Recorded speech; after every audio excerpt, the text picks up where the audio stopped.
क्या आप जानते हैं कि आखिर क्यों या किस कारण से रक्षाबंधन मनाया जाने लगा और इस दिन का क्या महत्व है? दरअसल हिंदू पौराणिक मान्यताओं के अनुसार रक्षाबंधन मनाने के पीछे कुछ कथाएं हैं। आइए जानते हैं रक्षाबंधन से जुड़ी कथाओं के बारे में। भाई बहन के प्यार और विश्वास से सजा रक्षाबंधन कुछ दिनों में आने वाला है। इस त्योहार के आने से पहले ही इसकी खुशी हर भाई बहन के चेहरे पर साफ नजर आने लगती है। इस दिन बहनें अपने प्यारे भाई को टीका करती है और उसकी कलाई पर राखी बांधती है। वहीं भाई अपनी बहनों को उनकी रक्षा का वचन और उपहार देते हैं। इस दिन हर तरफ खुशनुमा माहौल रहता है। ऐसे ही हम खुशी के साथ सालों से श्रावण मास की पूर्णिमा के दिन रक्षाबंधन का त्योहार मनाते आ रहे हैं। लेकिन क्या आप ये जानते हैं कि आखिर क्यों या किस कारण से रक्षाबंधन मनाया जाने लगा और इस दिन का क्या महत्व है? दरअसल हिंदू पौराणिक मान्यताओं के अनुसार रक्षाबंधन मनाने के पीछे कुछ कथाएं हैं। कथा भगवान विष्णु के वामन अवतार से जुड़ी है। भगवान विष्णु ने वामन अवतार लेकर असुरों के राजा बलि से 3 पग भूमि का दान मांगा। दानवीर बलि इसके लिए सहज राजी हो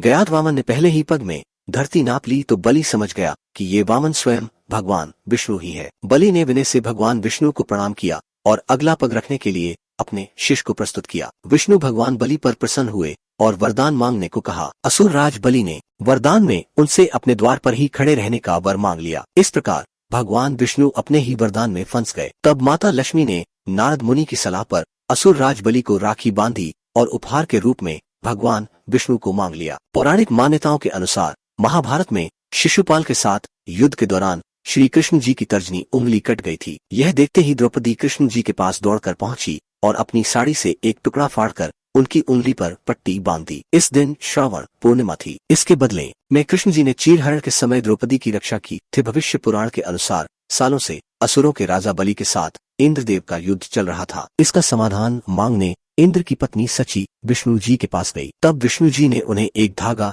अपने पति इंद्र की कलाई पर बांधने के लिए दिया। सची के ऐसा करते ही इंद्रदेव सालों से चल रहे युद्ध को जीत गए। इसलिए ही पुराने समय में भी युद्ध में जाने से पहले राजा सैनिकों की पत्नियां और बहनें उन्हें रक्षा सूत्र बांधा करती थी, जिससे वो सकुशल जीत कर लौट आए। इन कथाओं के माध्यम से ये पता चलता है कि रक्षाबंधन पर कलाई पर राखी या रक्षा सूत्र बांधने जाने के साथ ही उसके बदले में मांगे और दिए जाने वाले वचन का बहुत महत्व होता है। इसलिए इस दिन हर बहन अपने भाई को राखी बांधती है और भाई उसकी हिफाजत का वचन देता है। बहन भाई की कुशलता और सफलता की कामना करती है। ये वचन और भावना ही रक्षाबंधन के त्योहार का सबसे महत्वपूर्ण भाग है, क्योंकि प्रेम और विश्वास का यही बंधन भाई और बहन के रिश्ते के स्नेह की डोर अर्थात राखी